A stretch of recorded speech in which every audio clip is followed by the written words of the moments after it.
Ladies and gentlemen, grab your gloves and get your compost ready. Stepping into the ring is the perennial powerhouse, the sultan of soil, the beast of the beds, where permaculture reigns, food grows wild, community roots run deep, and yes, the garden punts hit hard. Freedom starts in the soil. This is the Guerrilla Gardening Show. Welcome back to the Guerrilla Gardening Show.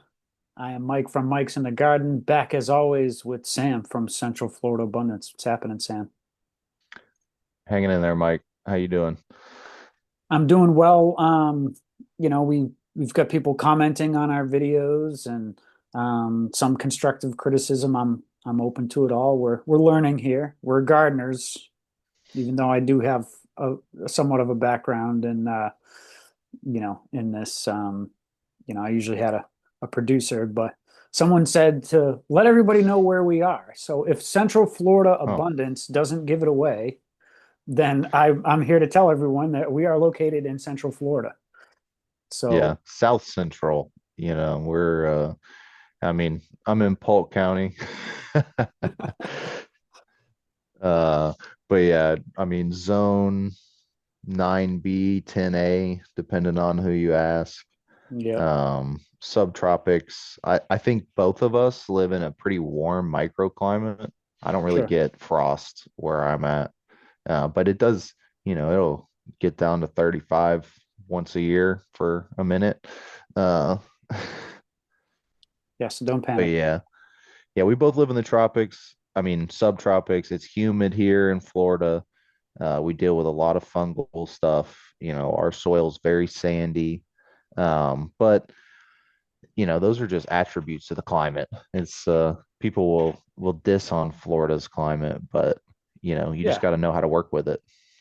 And a lot of what we talk about can be used in other states and other climates. And, um, you could travel 30 miles north and something might not apply, or something might grow better there than it does here.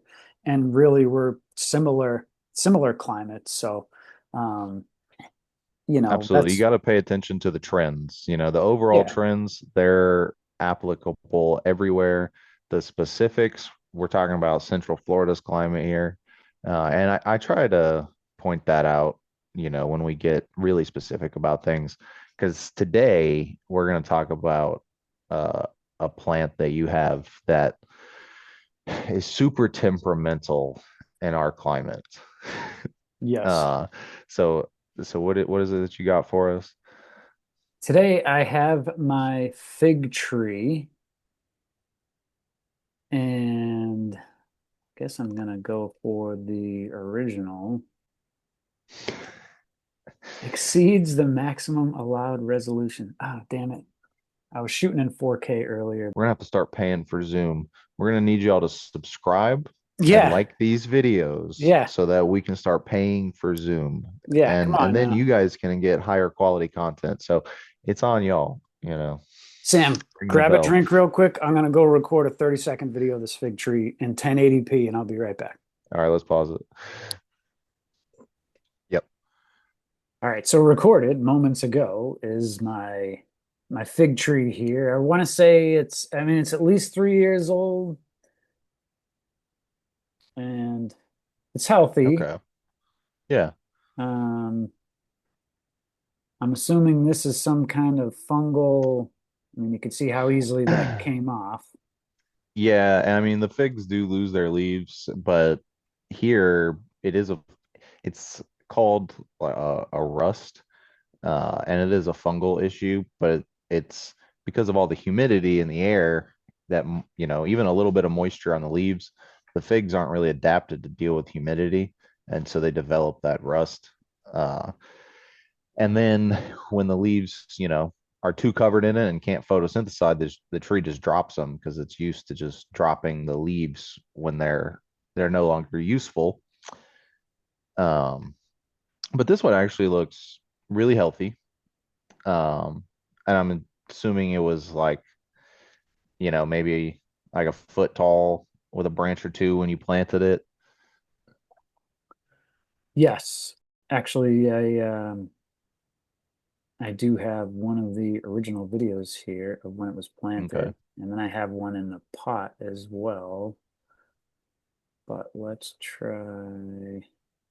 From what I've seen, the figs, if you can get them established in an area, they'll do well. But sometimes it takes a couple attempts in some different locations to get them established.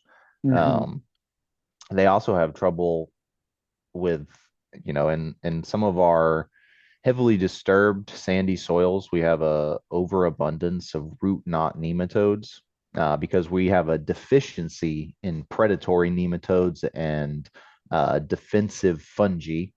Um, and so the figs are also not really adapted to deal with root knot nematodes, and so they're highly susceptible.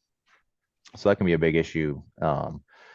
But building healthy soils, building healthy soil structure, doing what you've done here, and keeping the soil covered with organic matter that's decomposing, that's the kind of thing that encourages healthier populations of predatory nematodes, and you know makes it more difficult for the root knot nematodes as fungi develop to break down all that mulch.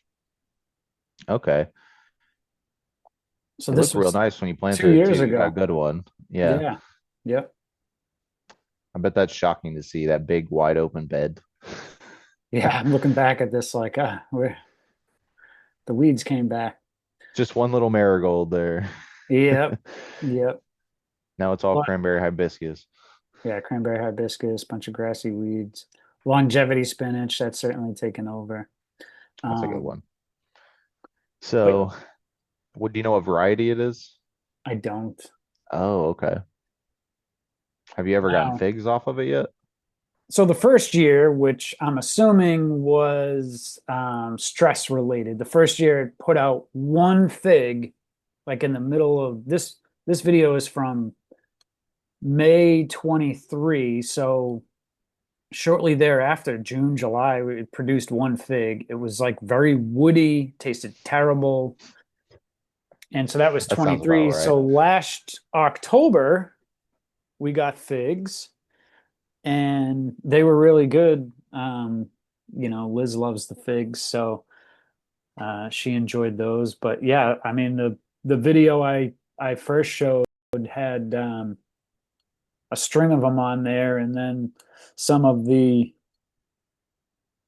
other branches you could see them starting to come in. So there's a good half a Oh dozen yeah. or so, and Yeah, I then don't know how I missed that. yeah, kind of hard to see, but over here there's a to the left side of this tree, there's a tiny little bud coming out there. So, Yeah. It seems to be really happy here. It's doing well as far as Florida figs. hmm. And there's a few varieties that do really well. I mean, do better in Florida than, others. Um, and I'm not a big fig grower, so there's no way I can name them all. Somebody should know and can list lots of the ideal fig variety in the comments. But I know that the varieties that are bred in Louisiana, the LSU purple, LSU gold. There's a couple other Louisiana varieties, and they've been selected to, do better in those climates with the high humidity and the high heat in the summers. Um, so usually those are going to do a lot better here. The only difference is, Louisiana has different soils and they also get actual cold winters. The papayas, they don't need chill hours, but they are healthier in climates that actually, get cold. And so in North Hmm. Florida, we're like we were saying earlier, we're South Central, and it's harder here. But when you go up, you know, the Panhandle area or even like Gainesville area, it become, figs do a lot better. Um, It's not a tropical plant. It's a Mediterranean really plant. I think like Italy, Greece, and then like Northern Africa, somewhere in there is where they originated. Um, so they don't really like our climates, but sometimes we can get away with things. And you've done that here. I've got a few clients that have nice figs, and I have a few clients that are struggling to grow figs. Okay. It's usually, you know, you you get lucky or you don't. And I think preparing the soil beforehand, doing some work to improve the soil structure before you go and plant your figs in, is a way that to better guarantee your success. Also, I like to use uh, mycorrhizal inoculant, Hmm. and that's a fungi that lives in the roots of different kinds of perennial plants, and they can help protect from root knot nematodes. They kind of act as a defense system around the roots. So, there's steps you can take to ensure or at least increase your chances of success. Did you do any of that? I know I mean, you at least were mulching and, you know, Yeah. Vermicast extract, compost, worm tea. That got a good jump start on it. So, yeah, the um, microbial solutions, yeah, that's like, you got to put those in. And that shows that you kept up with it too. so here is the original pot that it was in way back in 2022. Wow, So, it looks great then. yeah, yeah. So, We got to figure out what variety of fig you have because maybe it's the worm castings, but it seems to be pretty happy. you What know, are the figs purple or are they white? they're purple, definitely more of like a maroon purple. Um, Hmm. Actually, let's see if I can actually make this work here. Um,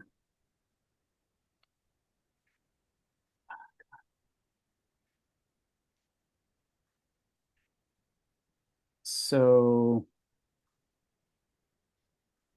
I wanted to ask you about your people that have some. So this is from Okay. last year. Our first year with some delicious figs. I didn't realize I was going to have some voiceover there, but yeah, I mean, looking Yeah. not too different than it does this year. Um, and I think this is a Okay. different branch. Mm, I see yeah, the that's one a in the different back branch too. because the one in the back is where they are right now. So, um, so one of my questions, because when I, first started growing figs, I'm, watching people in North Carolina, Tennessee, and every winter they cut their figs back. I mean, almost down to the ground. And oh, you gotta prune your figs so you get more production next year. And then they, use the cuttings to propagate. But there's a farm near us that we get some of our produce from, mostly our beef and our chicken, but they have a greenhouse and a lot of what they grow is on the exit when you're driving out. And they have along this fence all these figs growing. And Hmm. I've noticed them the last couple years, and maybe they cut the ones that are, going out into the roadway, but it doesn't look like they prune them at all. So, So, I mean, figs fruit on new growth. So, if you cut it down to the ground, then everything the next year is new growth. Uh, and I mean, for commercial production, if people are selling figs, commercially to large distributors that want, a million figs or whatever. It also helps with harvest because then the whole plant is very short. If you don't prune, you know, the fig, the tree is still going to grow new growth each year. Uh, and the thing, the figs go dormant in the winter, and then in the spring, they'll start to, grow along, they continue to grow vertically through their stems. Um, and they may form multiple trunks, but they're always just going to grow straight. So a lot of times, if people don't want to prune, like, cut it down to the ground, what you can do is make a frame, have your main frame branches that come up with a couple, maybe offshoots. Uh, and then each year you cut it back down to that frame and then let it bush out from there. And then, that's going to give you, a lot of new growth. It's going to keep it in a, manageable area to maintain and harvest from. But it doesn't require you to, like, eliminate a tree or, lose your tree every winter and just wait for it to come back up. Um, but they always will be sticks, over winter. So, Yeah. but I mean, it's a plant that would reproduce on its own if nobody was cutting it down. So it's always going to produce fruit. It just may produce more fruit if you, cut it completely. So But that mine's doesn't in a mean it's healthier. corner. Yeah, well, I haven't pruned it yet, so I may experiment with like one limb and see what happens. Um, and then try and propagate the other one. But where I have it, it's kind of in a corner. Now it's kind of overshadowed by the plumerias because of how tall they are. And this year the moringa was, 20, 25 feet tall, but um, it's doing well. And I don't know that especially here in, scorched earth, Central Florida, does it need, full sun? Because, um, it's been doing well the last couple of years, partial shade. Yeah, I mean, they don't need full sun. I think figs are one of those that, can still be very productive in part shade. I'd say what you have though is more like filtered sunlight Hmm. because I mean it's still getting a lot of direct sunlight. It's not like the moringa doesn't really shade a whole lot. Maybe it's, in the shade of the plumeria, but there's still a lot of UV light, getting to it. I'd say plenty. People will keep figs as house plants, and I couldn't imagine that they produce under those conditions, Mm. but they live. And so I think they can definitely handle some shade, probably even more than what yours have. Also, I've been looking it up, and I think you have brown turkey figs, which is a Okay. pretty common variety in Florida. Okay. And your fruit look just like that. Okay. Um, so maybe somebody out there has a different opinion. Let me know. But that's what my vote's going to go for. Okay.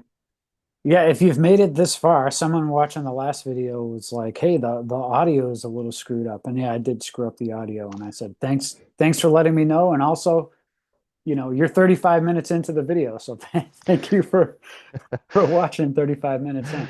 You could tell we didn't even make it to the end of that sound check. Yeah, yeah. So, short story, I had an issue with my laptop before we started, recording these episodes, and my video editing software went from non-existent to a terrible program, and I paid all this money to have them redo this, and it still doesn't work. So, and now we're going through a house renovation, and needless to say, I've got to step it up on the editing. But hopefully, by the time you're watching this, because this will release, a little bit later after we record it, this one is like fantastic, like top notch, Hollywood level production here. So But it could still get better if we pay for Zoom. So yeah, I mean, press please that buy bell. buy a shirt, donate some money, buy some of Sam's food, Schedule and a consultation. there you Uh, go. There you yeah, go. I'll teach you how to grow in your own yard, and Yeah, then you won't even help need us to buy help food. you help Yeah. us. Yeah. Uh, all right. I think we're about at the end of our time. Yeah. You got We somebody good. you want to shout out this week? I don't have someone I want to shout out this week, so we'll we'll double down next week or we'll see what happens then. But um Sam, why don't you tell everyone where they can hire you for a consultation or better yet, purchase some of your goods. Absolutely. You can check out Central Florida Abundance on Instagram, Facebook, and right here on YouTube if you're watching this over on Mike's channel. Um, and send me a message through there. You can also find my email in my link tree with a description of my services. And if you're interested in buying some produce and you're in Polk County, our harvest boxes for the fall season are live right now. Probably still when you're watching this. If not, you can catch one of the spring boxes at igofarm.com. Um, and then if you want to get some cool shirts like this one, There you go. I I opted for the micro dose shirt today, but yeah, lots of cool shirts, designs. Hopefully, my editing skills are on point. You're watching some of them come across the screen right now, and you can get those at the link below. And also, you can check me out at Mike's in the Garden on Instagram, Facebook. YouTube is really where the action's at. Instagram for the spicy memes. Don't forget, you know, don't get offended because I really wouldn't care anyway. But anyways, Sam, another great episode. Hopefully, some people comment below and figure out what this fig is. If they can confirm it is brown turkey fig, and I guess we'll kind of if you're right, we'll bring you some cuttings. for sure. But you got Yeah, to run the genes on them. yeah, absolutely. I like that. Cool. All All right, right. Sam. See y'all next time.